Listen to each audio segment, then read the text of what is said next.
Nifty 50 మరియు సెన్సెక్స్ల మధ్య difference ఏంటో చూద్దాం. మీరు డైలీ చార్ట్స్ చూస్తారు, కానీ ఒక డౌట్ ఉండే ఉంటుంది. నిఫ్టీ 50 ట్రాక్ చేయాలా లేక సెన్సెక్స్ ట్రాక్ చేయాలా?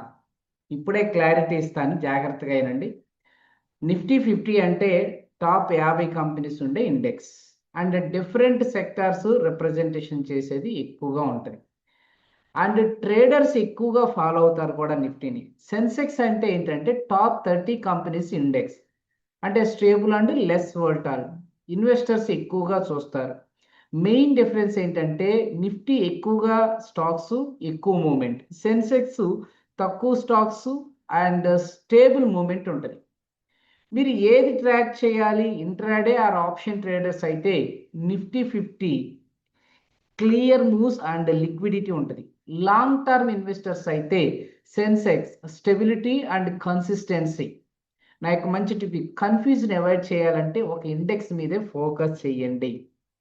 గుర్తుంచుకోండి, జాక్ ఆఫ్ ఆల్ చార్ట్స్ కాదు, మాస్టర్ ఆఫ్ వన్ ఇండెక్స్ అవ్వాలి. అంటే వన్ ఇండెక్స్. ఈరోజు మీరు నిఫ్టీ లేదా సెన్సెక్స్లో ఒకదాన్ని సెలెక్ట్ చేసి అబ్జర్వ్ చేయండి. Thank you.